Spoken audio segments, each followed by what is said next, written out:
welcome to this week's weekly Pan-African News Roundup on the Kente Business Journal. Here we serve you with all the major news headlines across Africa and the African diaspora. My name is Rahel Akosa Oredu. In today's headlines, the African Union becomes permanent member of the G20. The Sango Sword project to employ 7,000 Guinean youth by 2024. And an appeals court in Nigeria has dismissed the opposition's challenges against Nigerian president's election victory. Now the news in details.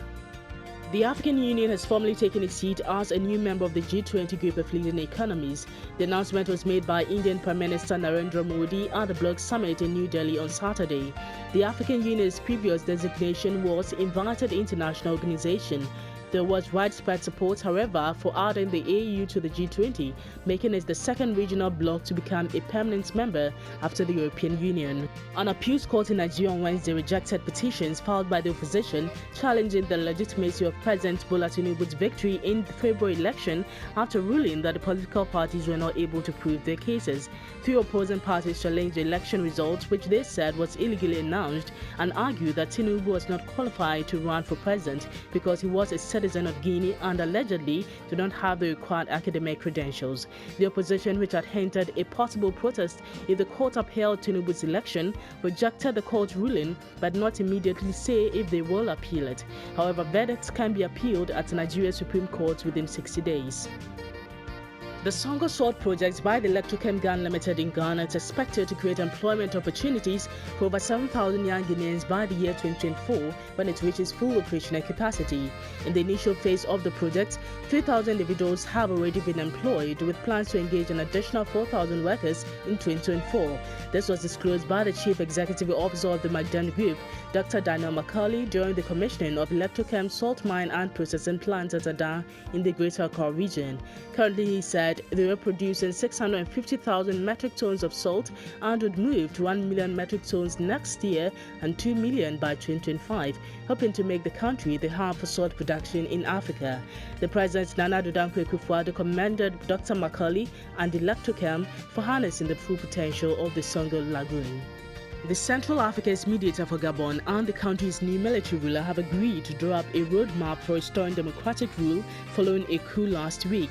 General Brice Nguema was sworn in on Monday as interim president after spearheading a coup on August 30 that ended a half-century of rule by the Bongo family. The Economic Community of Central African States on Tuesday sent its envoy, Central African Republic President Faustin Tudera, to Gabon for talks with Nguema. Neither Tudera nor the official gave details about the plan or a timeline. Nguema promised on Monday to hold free, transparent and credible elections to restore civilian rule, but did not give a time frame.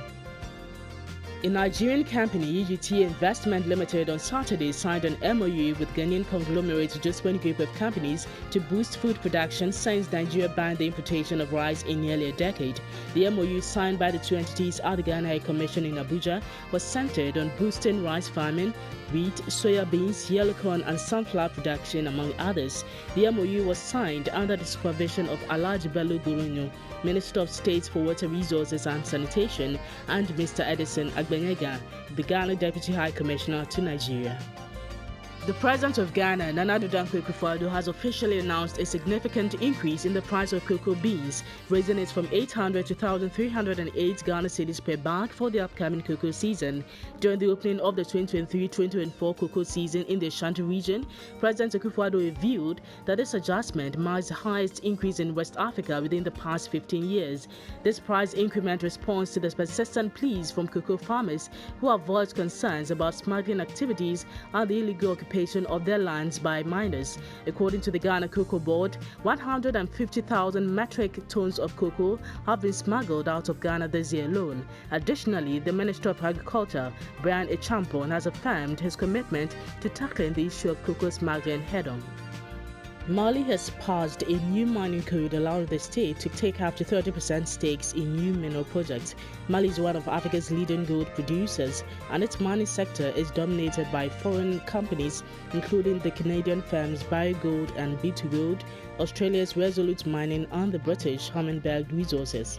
They've continued to operate despite political instability and an expanding jihadist insurgency. The reform allows the government to hold up to 10% equity in new projects. The new code also removes tax exemptions for mining companies during operations. The new mines minister, Amadou Keita, said the state hoped the mining industry would eventually contribute to between 15 and 20% of the country's GDP.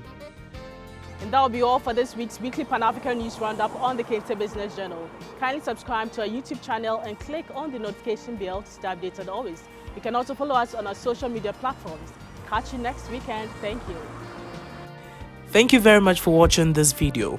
Please do not forget to subscribe to the YouTube channel Kente Business Journal TV and press the notification bell to stay updated always.